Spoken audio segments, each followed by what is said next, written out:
In order, if you all please rise for a pledge of allegiance to the flag. I pledge allegiance to the flag of the United States of America and to the republic for which it stands, one nation, under God, indivisible, with liberty and justice for all. Thank you. Yeah, can't find it. Next is roll call of the board, please. Present. Here.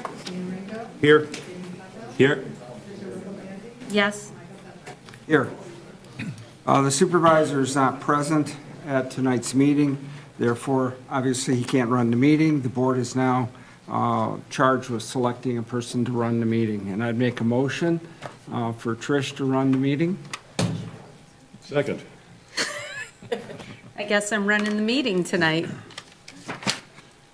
Okay, well, welcome everybody to the meeting this evening. And I guess after the roll call of the board and my nomination to run the meeting, I'm going to ask for approval of the agenda with, I think, a reduction out of Yes, the... we need to remove item 9C, sewer rate study. That is postponement until further information can be gathered. Make a motion to approve the agenda as amended. Support. All those in favor? Aye. Anyone opposed, same sign? Okay, motion passes. So call to the public, comment on agenda item related issues only. Any call to the public? Okay, at this point, we will call the close. 2 more times. Oh, I'm sorry, 2 more times. Any more calls to the public? Any other call to the public? At this point, we will close the call to the public. Thank you very much. Newbie.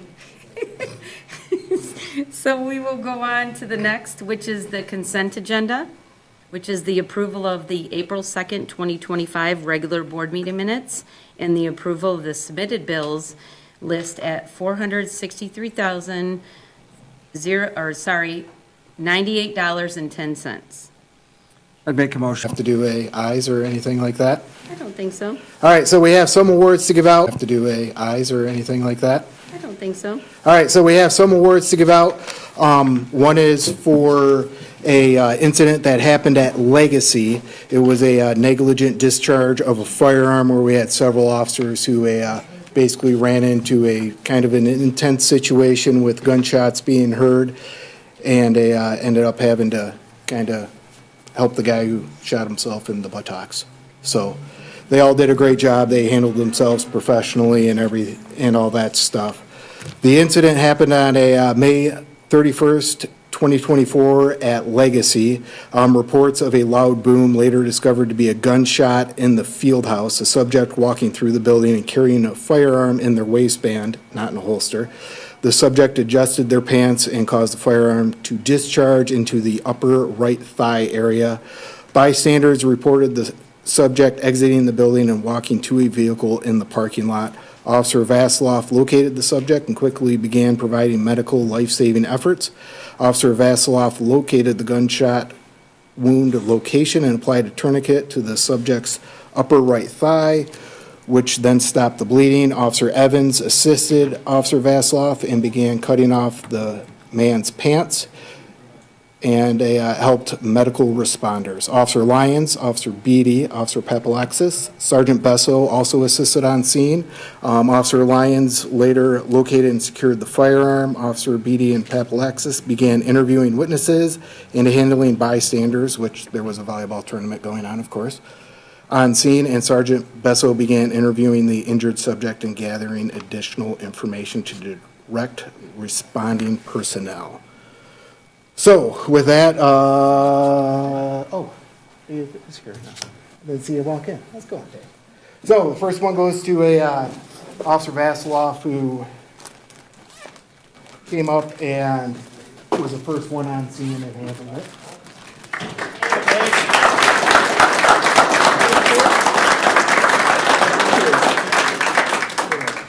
Next one is Officer Beatty.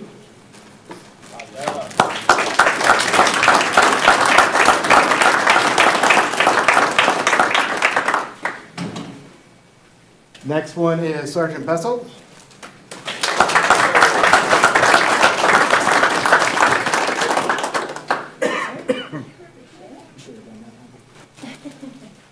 Next one is Officer Evans.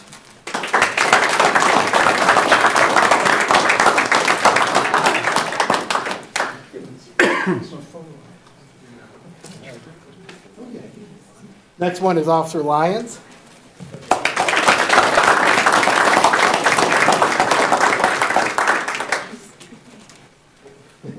Next one is Officer Papalexis.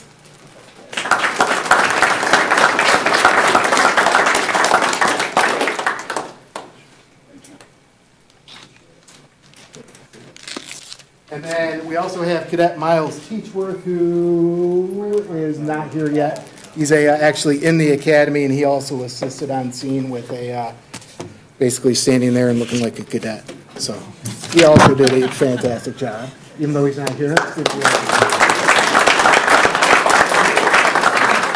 He may be, he said he might be able to show up by the end of it, so we'll see if he shows up. Next one is the Giving Tree, which Sergeant Jane is going to present to his officer.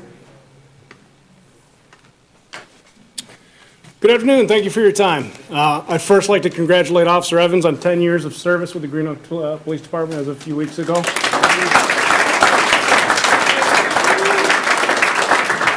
He's a great guy to work with.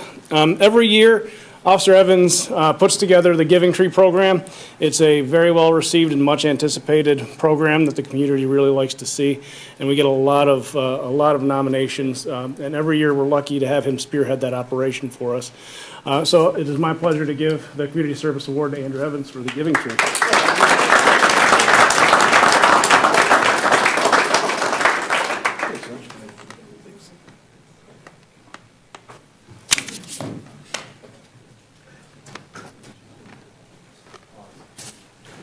All right, so the next one we have is a Shop with a Cop, which is we do yearly, and there's actually two events now. One's Shop with a Cop. We do this huge presentation at Walmart, and then at Target, which is a little bit smaller one in Brighton. And basically what it is kids in the community who need help, who can't, parents can't quite afford gifts. They actually get donations, and then they get to go shop with gifts with a police officer. We have several throughout the two events who did it. So we're going to go through this a little bit quickly just to kind of get everybody through. But it's a great event that we've been doing since I've been a cop, 15 years. So I think it's even longer than that. So we got a bunch of people there, and we also have one volunteer who has nothing to do with police, and he kind of came in and helped out, so we want to make sure we recognize him. So, first one is Officer Beatty, and she actually has two, one for each event, and her son, Tyler.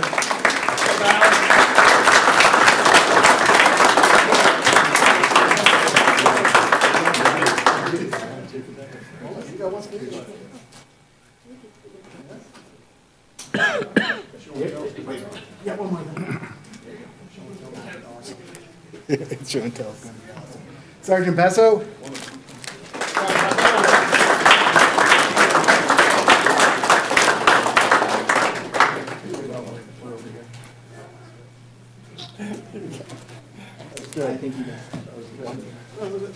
Andrew Evans.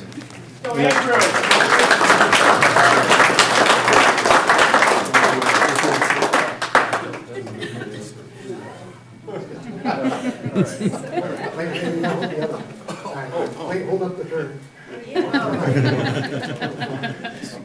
Work this. Hurry up, Andrew. We're all waiting. There you go. There you go.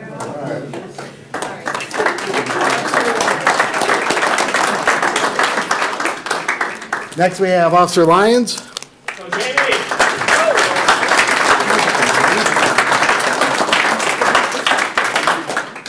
Sergeant Niesman.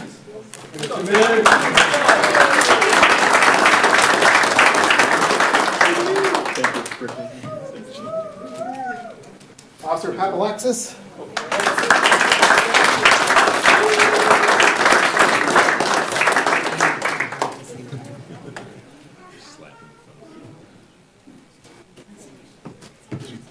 Officer Vasilov.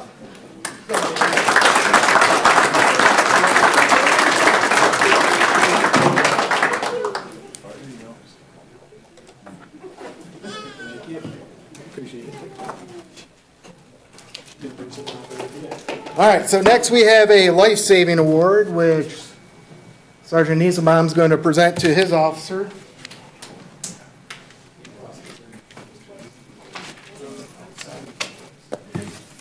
All right. I have notes, but I'll try to go off the top of my head. On 12/7/24 at 12:33 a.m., Officer Donnelly responded to a structure fire of a residence off Dixboro with occupants inside of it. He was the first responder on scene for several minutes. Not much info was given by dispatch initially. He gathered info on scene from two parties which made it out of the home, with one of them saying, "My dad's still in there." Officer Donnelly advised dispatch that there was still a resident inside the smoke-filled home. He went into the home with an active fire in the upstairs. He entered the home with no PPE, no personal protective equipment at all, and located the elderly male who was lying on a bed in the living room, injured from the explosion that caused the fire and disoriented. Officer Donnelly helped the man up and walked him outside to safety, getting him medical aid quickly. Shortly after Officer Donnelly exited the residence and got the man outside, the fire quickly escalated, which included explosions occurring inside that home.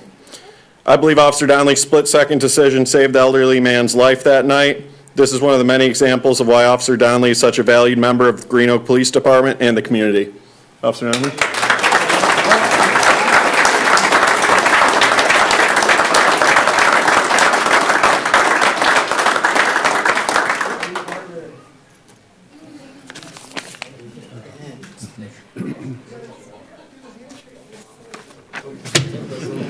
All right, so we have one more, which is our Officer of the Year.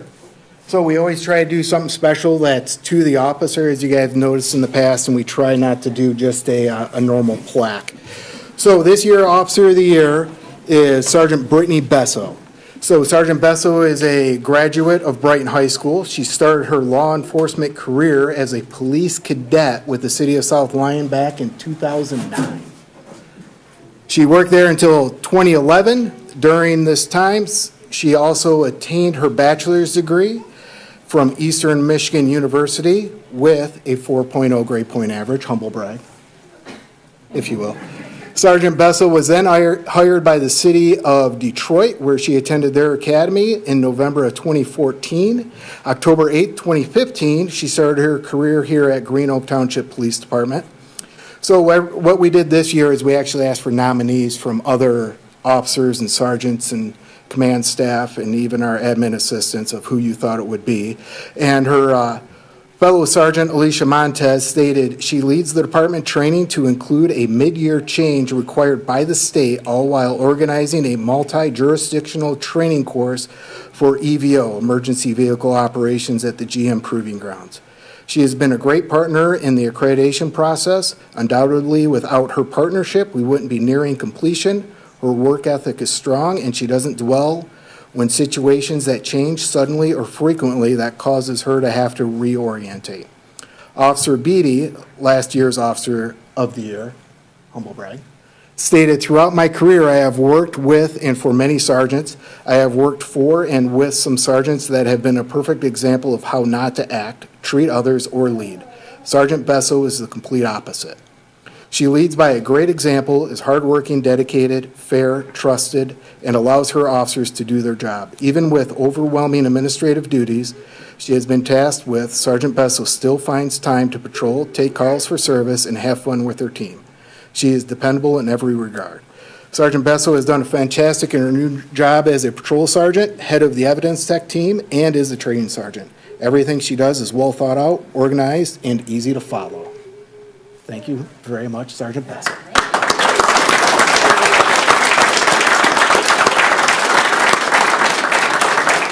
So, last year we gave the jersey to Officer Beatty. The year before that, we gave a championship belt to Officer Lapham.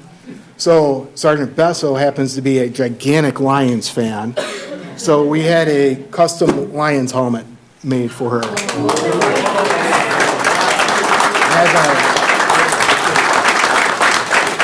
Has a patch on it. On the back it has her badge with her badge number on it. And then there's also a display case, but that didn't transport easily, so that's sitting in my office currently. Awesome, thank you guys. That's cool. I did get some help from Brooke on the decision. Thank you so much, guys. This was truly unexpected. Wow, that's and pretty it means cool. the most to me. That's I just can't thank everyone enough. So, thank you.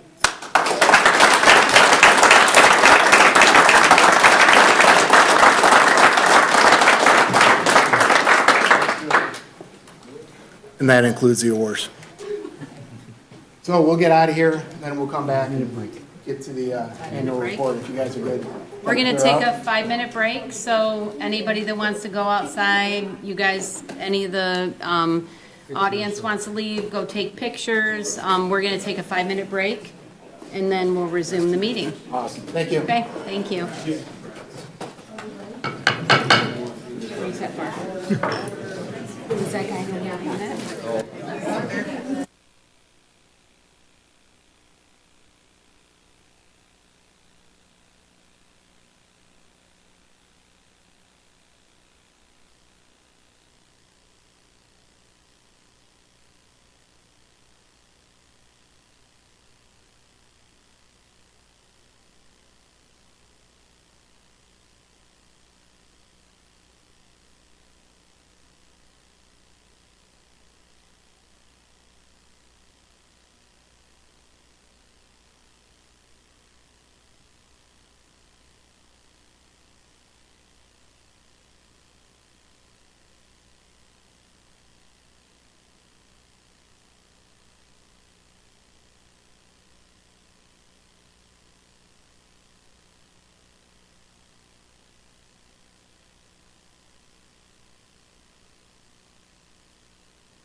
This is a giveaway and takeaway hour for the police department. Right. We'll resume the meeting right now at 7:22. Annual report? Yeah, so this is our 2024 annual report, and I know all of you have been sent the QR code, I believe, so you've probably had a chance to look at it. My goal today is to just go over it, answer any questions, and cover some of the statistical stuff that's different from this year, or well, 2024 to 2023. I won't go through any of this. I will point out this, though, the vision statement. Sergeant Jane did the School of Staff and Command at Michigan State, and one of his projects was to come up with the vision statement. So what you see here was one of his projects at Staff and Command. And I really liked it. I thought he did a really good job on his whole presentation, but we took this and made it our vision. I don't know if you've had a chance to see it. But again, just the department members, Officer of the Year, which we just went over, the awards, which we just did. Some of the other community events that we did are listed here. One of the ones that we are probably going to add the award to as well was Alicia Montez did a really good job of putting the Touch-A-Truck together. That was a fantastic event that really took up the whole Dick's parking lot. So we're going to add that.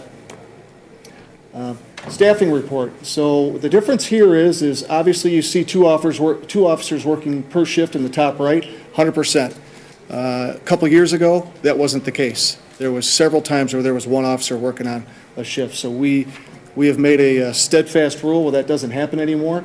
The biggest difference this year is, or last year, I keep saying this year, but 2024, no supervisor on duty, a little bit more last year. And a lot of that was due to training. So the difference is when we when we promoted the new sergeants, they had to get certain training and get up to speed where they should be. So that reflects them being away at training. Plus, Sergeant Jane was at Staff and Command which that's actually a 6-month course. It's 2 weeks per month. So he was gone quite a bit. So that's where that's reflected.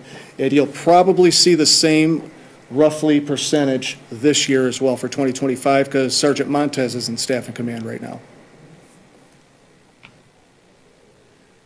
So calls for service, 17,363, which is up slightly from 2023, as you can see.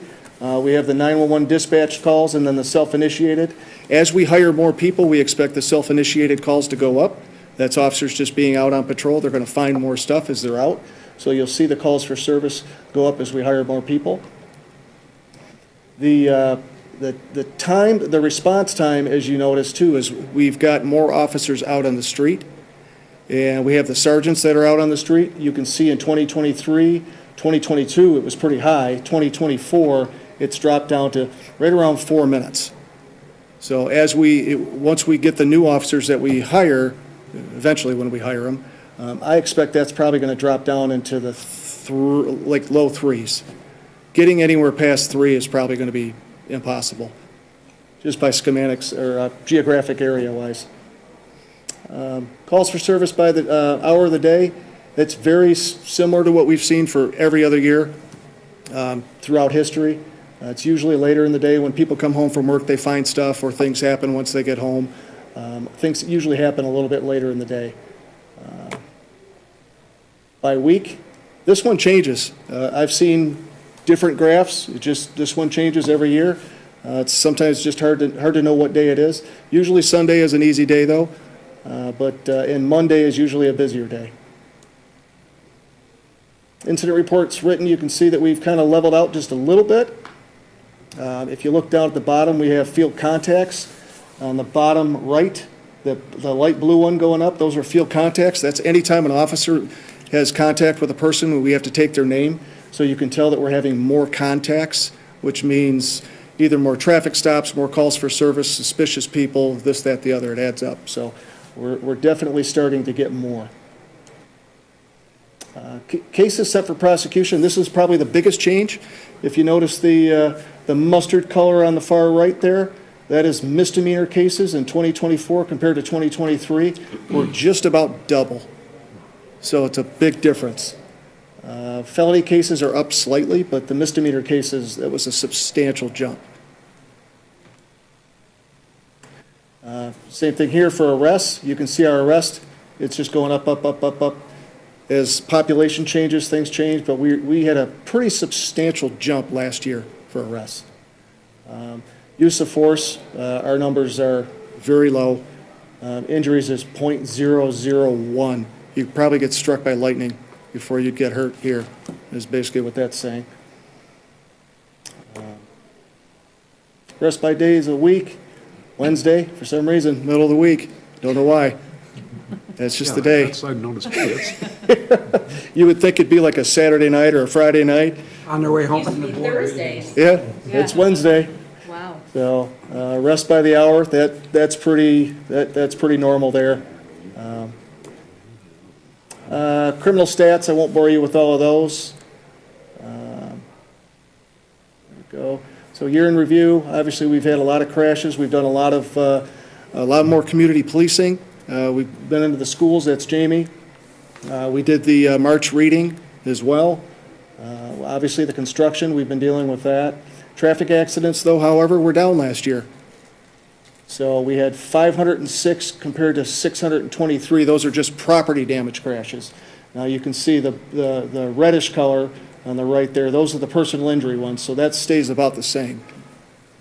And I think as we add more roundabouts, the roundabouts don't necessarily alleviate the crashes. It's just a much lower speed. So we're not going to have as many injury accidents. Time policing accidents, that's actually come down just a little bit too. Private property crashes is about the same as last year. Accidents per 1,000, pretty much roughly the same. And then traffic stops, we're actually up quite a bit. It's something that Chief Kramer and I have been trying to get the officers out there more doing, just being visible. You don't have to always write them a ticket, just be visible, let people see you're out there. It's a great deterrent. So what did go up is the cost per ticket. So it cost us $12.29 on average to write a ticket. So anybody ever says we make money, we don't. It's not a revenue. It's not for that. So last year it was in the, I think it was $7 and something cents. I'd have to look at the report from last year. So it's definitely gone up. And that could be a myriad of things. We put the cost of the cars in there, gas prices. I try to average all that stuff in there. Speed and review, I won't get into too much on this, but you can't see it here, but I looked at that data very closely, and what you will see, that is one spot on Bishop and Fieldcrest, and we're getting a ton of complaints, and what you'll notice on there, if you look at the average speed, the highest average speed is 47 and the speed limit's 55. So it's definitely not a problem. We do have a couple times where it does spike, but I think the highest on that's several weeks, the highest was 67. So, and it was only one incident.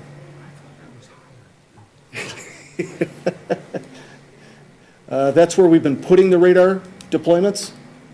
When we get our website a little better, we're going to start posting where they're at. I want people to know where they're at.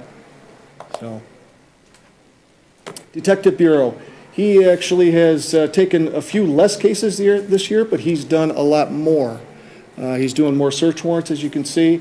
The search warrants in 2020, or I'm sorry, he did less search warrants this year, but they were longer, they were more complex.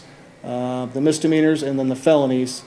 But all of his cases that he's been doing, he's now starting to do cell phone downloads too, and so everything is very complex. One cell phone could be a terabyte of data that he has to go through, which is a ton. Training. Our training is up this year, as you can see, because we're trying to get the sergeants to where they should be. We're looking at the succession planning, trying to make sure that everybody's where they should be for the future. Mandatory training has changed for us as well in law enforcement. We have what's called CPEs. I don't know if you guys have that in the fire, but it's continuing professional education. We have it in So, the Treasury, You too. have them with the Treasury now, so that's something that's new for us. Last year, it was, the hours were 8 hours, this year it's 24 hours. So, and it's, they pick what it is that we have to do. Is that yearly? It's every year. Okay. Yeah, and they fund us for that now, so we're getting money for the CPEs. Yesterday, we had mental health training for 8 hours. Tomorrow, the other half of the department's going to do the mental health training for 8 hours. These are the policies required for the training and what I was just going through with the CPEs. I won't bore you with that. That's the supervisor training. That's all the stuff they've been doing, the staff and command. A lot of FOIA stuff, making sure they're up and running on that. Special teams, we have the Livingston Regional SWAT. We also have the Crisis Negotiation Team. The call-outs, a little bit down this last year, which is a good thing. This year, actually, I think SWAT has been called out more than what we were all last year already. So definitely a busier year for 2025, you'll see. The budget, as you see that where that moves up and down, that basically reflects if we put somebody new on the team, we have to outfit them. So whether it's a negotiator, they've got to send them to the school, or a SWAT person to buy all the gear and send them to a SWAT school. So 2023, obviously, we added somebody. 2024, it stayed pretty level. Major crash team, the AI, we are not involved in that anymore, but they've been helping out tremendously. That's why I put it here. They just helped us the other day at Rickett and Mulpey. Crime scene response team, that's something new that we're getting back into with this department. We started it last year, and they've been training all last year. They went to a bunch of specialty training as well. Our recent homicide that we had, our team did the whole scene. We didn't call MSP in, they did everything. So I was very happy for that. I know I'm jumping ahead years, but just giving you an example of what that team did. Drone team, we've talked about that in the past. They've done a fantastic job. That kind of gives you an idea what the training and deployments of what they did. Equipment that we bought, some specialty stuff. That drone in the bottom right there, that one's new. That drone will actually go into houses and buildings, so that's why it has the covers on it. Residential vacation checks, we did 28 last year. As you can see, I kind of try to highlight it. It's kind of hard to see there, but that's something that we offer to every citizen. They just fill out the paperwork, and we hit it every shift. Liquor licenses, we did 245 liquor inspections last year, so we're staying on top of that. So the officers go in, each officer is assigned a certain location or locations, and they go in every month and check them. That's the list of all of them. Obviously, our cadet program, which we started last year, Miles Teachworth, who's now in the academy. We have 4 new ones right now that we're hoping that we can get those into the academy at some point down the road too. Cadet program's been very successful. We have a whole new fleet thanks to, obviously, you guys up there for giving us the ability to get those cars. Those are the pictures of all the cars right there. So far, so good. No complaints. Charger can be a little bit tight to get into. That's about the only complaint I've heard. We got to assign it to certain people. Andrew's the first one. Andrew's not the one that's driving yeah. So, but, and what you'll notice here is Sergeant Jane put all the miles on there of every car. And this one, again, hard to see, but it's easier if you have it on a computer and you can zoom in. He did a great job of doing this little slide here. That's every one of the cars that we have and what we paid for maintenance. So we paid $24,829 in maintenance last year. I've been here now 2.5 years, and when I started, the budget was 60-something thousand. And we were over that amount. Yeah, and we were over. So we've cut it by 2/3. That's offset by new vehicle purchase, correct? By new vehicles with warranties. Even the Explorer we bought has a 5-year extended warranty too, which is fantastic. So that's why we're doing it. And then obviously just got some photos. That's the shop of the cop in the top right. St. Patrick's School. Ride with an officer. Dave took an officer or a kid to school, so it's fantastic. In the front seat, not the back? Oh, yeah, they get Okay, to ride in the just front with making us if they want. Yeah. We also, again, we had Touch a Truck, the Giving Tree, which is amazing thing to do every year. So, and then the drone photos there. Social media, I'm not a big social media person, but what I can tell you is I look at the demographics here on this page, and you really see it's mostly people 35 to 55 that are really into Facebook, and it kind of starts to wean down a little bit, but we are definitely not getting to the younger crowd if you look at that data. Yeah, TikTok for that. We've got to have TikTok for that, you're right. News for last year, obviously, we had police bust man attempting to meet minor. If you guys remember that in the beginning of the year. We The actually, 7-Eleven? yeah, we actually had a couple of those. Yeah. And then obviously the millage passed. We've used the drone to, it actually has an air horn, air horn in the police car, but the drone actually has voice on it too. We found a lost hunter. And then we busted Sergeant Niesenbaum stopped a car that was involved in, people were stealing the mail from places of worship where people dropped the checks off, and they were cashing them at check cashing places, and I believe it's Romanian, right? Yeah, sending the money back to Romania. And Sergeant Niesenbaum, it was the one that made the stop on that. You guys did a good bust too on the place in Green Oak, the cosmetic place, Ultra. Ulta? Yeah, that was 2023. Oh, was it? Geez, oh my. Yeah, time is flying by. That was really something else. Grants that we were awarded last year, we had $1,800 from Michigan Association of Chiefs of Police for the accreditation, which we should have our accreditation status completed here in the next month. And then $971 from Michigan Municipal Risk Management Authority. And then the SRT, which is the Small Rural Tribal Federal Grant for the body cameras for $32,000. And then the property room, that's a big thing of contention with police departments. We did a 100% audit last year, 2023. By doing that and not having any changeover of anybody that's operating and working inside the property room, that allowed us to do a 10% internal last year, which we did, and we had no issues with that. And that's a random, we hit it on a button in our RMS, our records management system, and it automatically generates the 10% that we have to audit, and we passed that with flying colors. And then the big red barrel is a huge success to the point where we're filling up large portions of our property room with it, which we have to take to the county a couple times a year, and then they take it to be destroyed. And upcoming, we're hoping to keep working on the 5-year plan and succession planning. State of Michigan accreditation this year, which is, we will get our award at the Chiefs Conference in June. One of the J's. So we'll get our sticker that we're going to put on Steve's car. And that's it. Try to make it quick. Thank Any you. questions? I just want to say on behalf of the township and the board that we appreciate, and I went out and was talking to the officers out there, I mean, the dedication and everything you guys do for the community and the service and even the extra things with the touch a truck and the Christmas. I just think that, me as a Green Oak resident, I think it just makes it such a great place to live because you guys do go above and beyond. And what you do for your officer of the year, I mean, it's personal. You know what they like, Lions, whatever. I just think that what you guys do every single day for the township makes me proud as a board.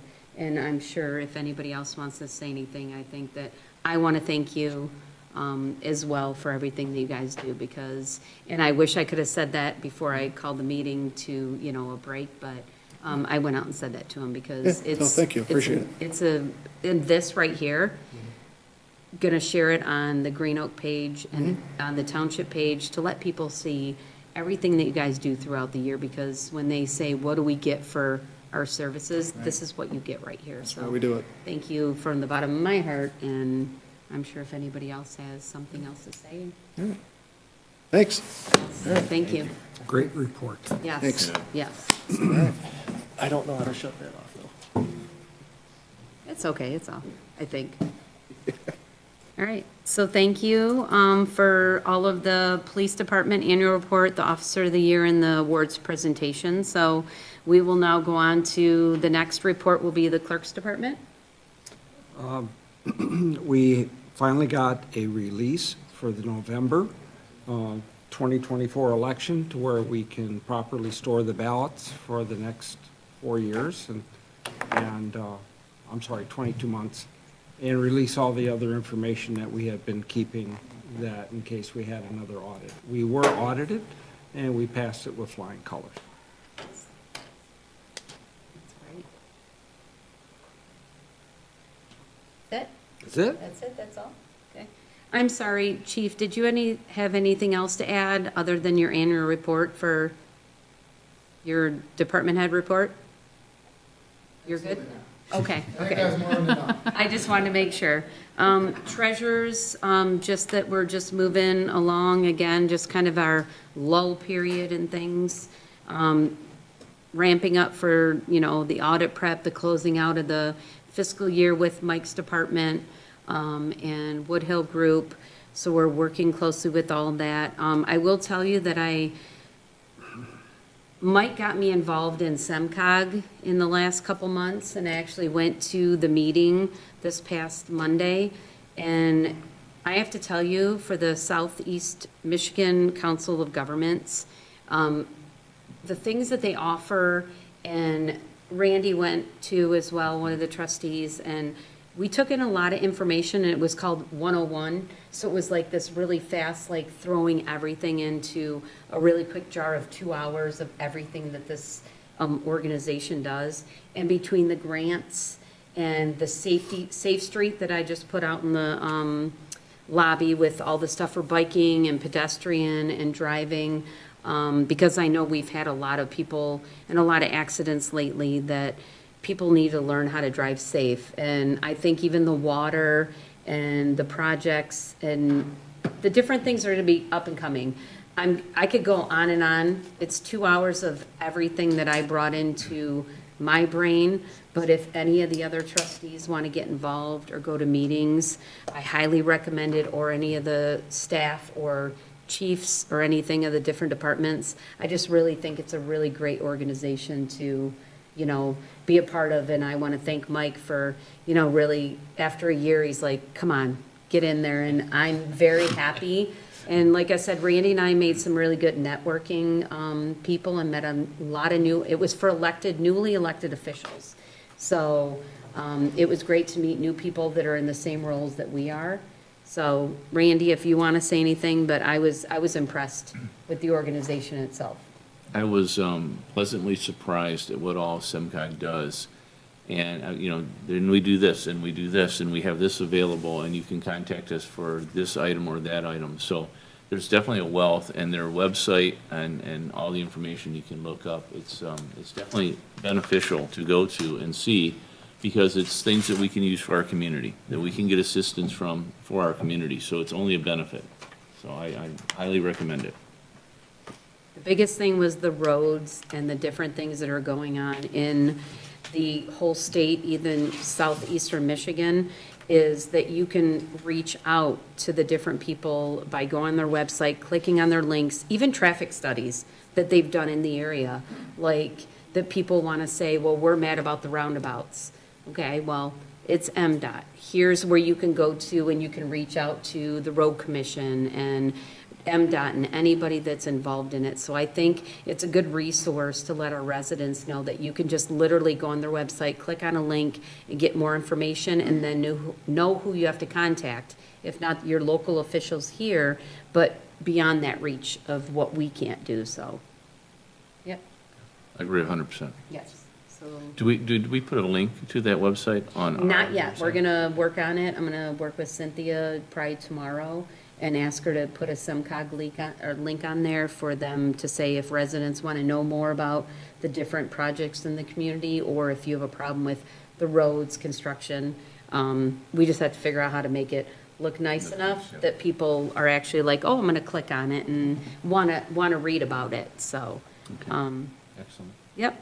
So that's all I have for the treasurers. We don't have a supervisor report, so I think we're done with all the reports at this point. So, correspondences, any? None to be distributed. Okay. Business items, we'll go on to the police department, the women's locker room expansion. Chief Kramer? And I will come up to the podium, because I get yelled at if I don't talk into the mic. Yes. So, basically, we have one locker left in our women's locker room, so luckily, when the building was built, it was built with expansion in mind, and came a little bit quicker than what we thought, but we basically need to take one room, which was the personnel lounge, and make that into a expansion of the women's locker room.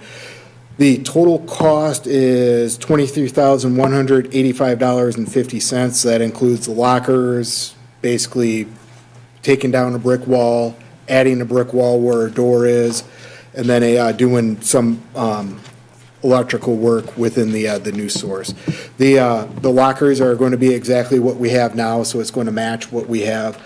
There's a lot inexpensive lockers, but we don't want to hire somebody new and say, hey, you get the new cheap locker. So trying to keep it the same so everybody feels welcomed. So we're asking for a total of $26,000, just in case we get in there and there's something else because it's construction. Something's going to come up where we got to spend a little bit more money. So that's what I have for the women's locker room. You guys have any questions, comments, concerns? Okay, I'll make a motion to approve the police request for the expansion of the women's locker room not to exceed the cost of $26,000.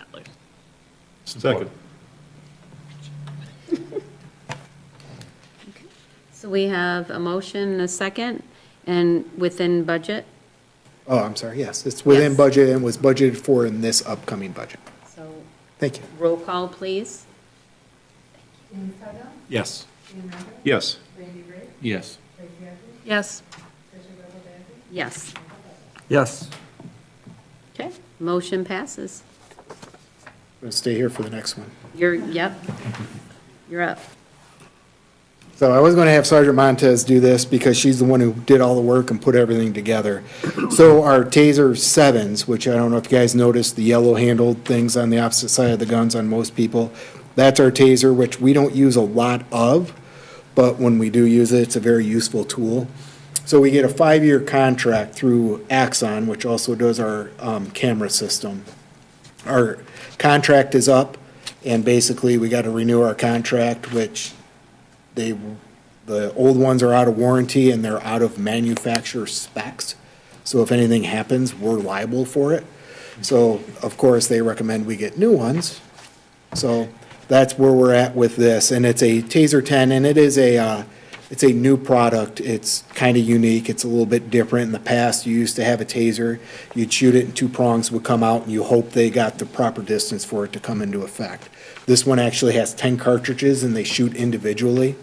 So if you miss one, you can go to the next up to 10 times. So it is kind of a nicer system and a nicer tool. And then it also comes with a VR system for training to help keep the training costs because you're not firing off cartridges and that. And not only that, it makes they have some pretty good scenarios in there that we can use.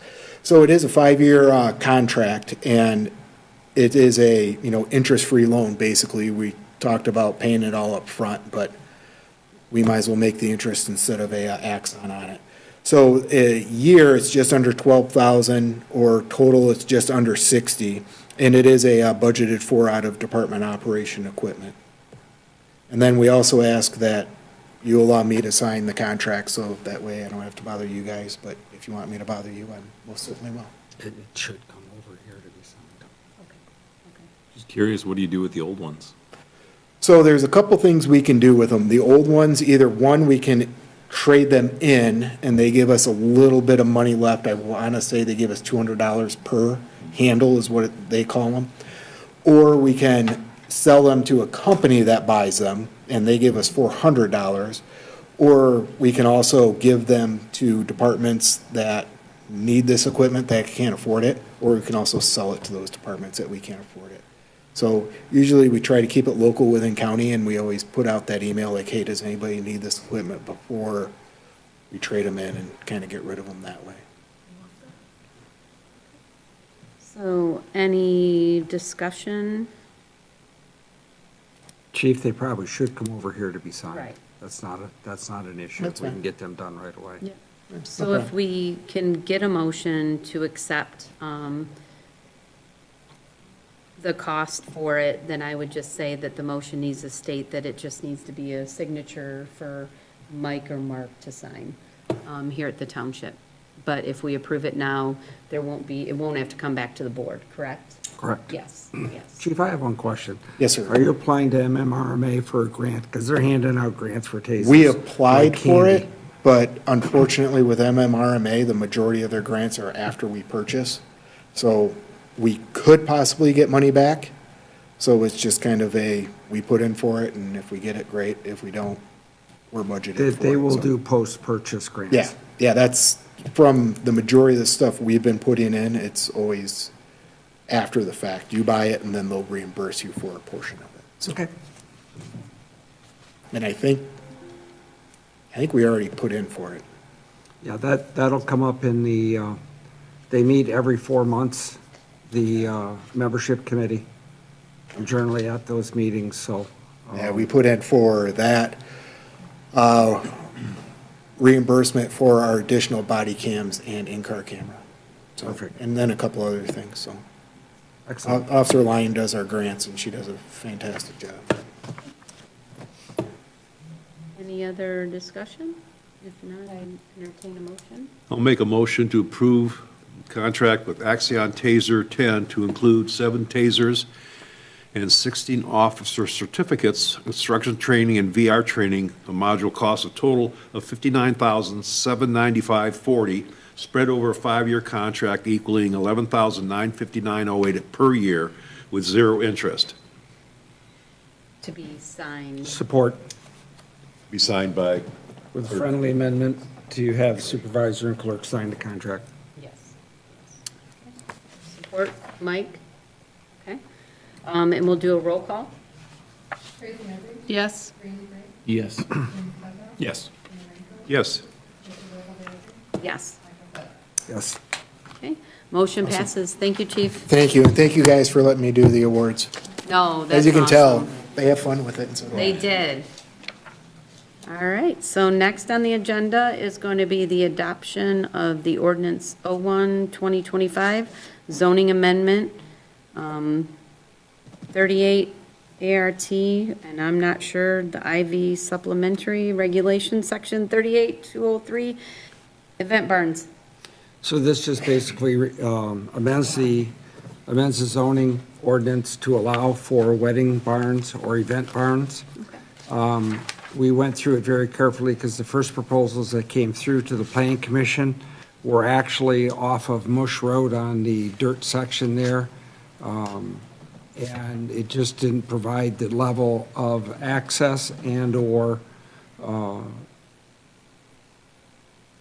neighborhood, if you will, because that's primarily a residential neighborhood. So we've gone through it this time, and we've brought it down to the point where we can create this type of thing, but it's going to have at least one entrance on a paved road. It's going to have to be 15 acres, and then once they get into it, then they can size the parking and everything else. So this creates the zoning for it, and then anybody applying for it would still have to come before the planning commission to get the site approval and get the approval to put it there. So this is now, this has been before the board and it's been published. We can adopt this. Correct? We can adopt this. If you remember, we had somebody come up before the board before. We had a pretty good general idea what was going on at that point in time. Turned it over to the planning commission. I think you guys really kind of straightened that out. Well, yes. So if there isn't any other questions or comments, I'd make a motion to adopt ordinance number 01-2025, Chapter 38, zoning, and ordinance to add Article 4 supplementary regulations, Section 38-203, event barns thereof. Support? I'll support. Okay. Roll call? Yes. Yes. Yes. Yes. Yes. Yes. Motion passes. Next on the agenda is the rezoning request. Johnny Yono, parcel 4716-21-213, 10983 Silver Lake Road, from local business to residential single-family R2. Again, this has gone through the planning commission with unanimous approval of it. And this basically takes what was the old Johnny's Cheers store property and rezones it to residential, which would then allow him to develop the land. There's never going to be another store there. So this was an appropriate move to bring it in more in line with the rest of the area there, which is primarily residential. Mike, it. one question, you said there's never going to be another store there. We passed the ordinance so that beer and wine license won't transfer, liquor license won't he can't take it with him. Well, that was brought in, he's had that for well before we passed that ordinance. So he's allowed to do what he wants with that. It's for newly assigned liquor license or beer and wine license that they have to turn them back in, and we hold them in escrow here at the state. So he's been in business probably 30, 35 years, well before this was ever brought up as a requirement. Anybody new coming in, if they don't bring a license with them, if they have to get one out of our allotment, then yes, it has to stay. Any other questions, discussion? If not, I would entertain a motion. I will make a motion to approve the zoning amendment for Johnny Yono at 10983 Silver Lake Road from limited business to R2 Single Family Residential. Second. And at this point, roll call? Yes. Yes. Yes. Yes. Yes. Yes. Motion passes. Thank you. And next is the rezoning request, Pleasant Valley Investments, vacant land from general business to limited industrial. So again, this is this property is located just to the east of the current 7-Eleven. And what they did with this is that they combined a portion of the property that was a 7-Eleven, which was the same owners, to make it into a 5-acre parcel. They initially wanted to put a RV storage facility there, but we ran into a situation where that is located in a wellhead protection area, so that's off the table for the moment. However, considering that we have a gas station in the wellhead protection area, and I don't know if any of you remember, we went through quite a process a while ago to get that approved, in that the first in the state, and I believe the first in the country, for triple wall tanks when that was put in, which was very innovative at the time. In addition to that, that particular property collects all of the water drippings off the vehicles and everything from the driveway system into collectors and separators, so that it doesn't go down into the ground. And in fact, it doesn't even go on to the groundwater. So there's a possibility that that same type of arrangement could be made, but regardless of that, the property would be better suited, zoned, as they're asking, to allow them to develop it, with knowing full well that it's within a wellhead protection area. So the Planning Commission passed that through, and now it's up to the board. Any discussion, questions? So they know that they're not gonna be able to put the RV? They know that they can't right now, Okay. and to be able to put it there, we have to come up, there's no promises made. In fact, I had to be the one to call them up and tell them that, you know something, we missed this. The planners didn't catch it, nobody on the planning commission caught it, and it was Supervisor St. Charles that came into my office and says, hey, by the way, do you know that's in a wellhead protection area? I went, holy smokes. So I called the applicant up and told him. But I also told him that the gas station's there, which he owns, Right. that there is a possibility, because RVs are gonna leak a lot less oil than a gas station, all the people pulling into gas stations to get gas or spills or anything else, but they would have to comply and meet all the regulations. They haven't even applied for it. Okay, but that's still the end game, all right, I don't know. I can't Right, say but- that. the question I guess I have is why you made the comment that this is a much better zoning for the area. Why? Because the rest of the businesses along that area are zoned the same. Okay. But for some reason, we had this zone. That particular it's become essentially a spot zone, the way it's zoned right now, and it brings it more in line with What the about the rest. master plan? Master plan, I believe it has it as LI as well. Okay. All right, yeah. Sure. Yeah, regardless of what goes in there, the Right. property needs to be LI to bring it in with the rest of the property around it. And whether they end up with what they want in there or not, they got a long road to get to that point. All right. They would still come up above to the board if they, Oh, yeah, it has to, well, now wait a second, I don't know about that. If they meet all the requirements with a currently zoned LI, what they want to do, if they're putting something in that's LI and it's zoned LI, the only thing that they would have to do. It's site is- plan approval. Is site plan approval. Correct. And the only way they could get site plan approval, if they wish to go forward with what they have in plan, is it has to meet the same groundwater, wellhead protection that the other facility that's there Right. does. But what's in front of you is only the rezoning and not a That's the site only thing you can plan. consider at this Right. time. Right. Okay, but that makes total sense then. Okay, so I'll make that motion to approve the rezoning request for Pleasant Valley Investments parcel for 716-03-201-013 vacant land from, I don't want to get this wrong, and I just lost my spot. GB. General GB. business to light industrial, Limited, yep. limited industrial, sorry. Support. Okay. And then we'll do a roll call. Yes. yes. Yes. Yes. Yes.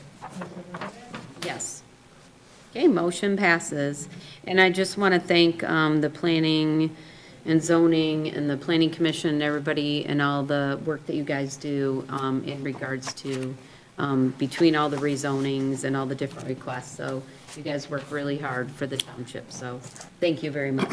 I will compliment the planning commission, and everybody works really diligently to try to not miss things. And this one, was like, what? So, like I say, I'm the one who made the phone call, and I will say that the applicant was extremely gracious about it and says, I don't believe you did it on purpose, things happen. So it's good that we have that kind of relationship with the applicant. So thank you guys very much. And then next is discussion. Any needed? I'd like to bring this up, but maybe I should wait for, well, okay, I'll take it up right now. I've passed out sheets to you regarding you're invited to the ribbon cutting at the Selkirk Meyer Park, Saturday, April 26th, from 11 a.m. to 1 p.m. To people that are in the audience, if they're watching this, your grandkids, kids going over there, there's going to be a lot of things for the kids. There's hot dogs, pizza, and probably other food items over there. It's been really a remarkable transfer from what it was when it was a skate park. That's all been taken out. There's a really, really nice baseball field that little ones will be able to use and softball players will be able to use. The basketball courts, pickleball courts.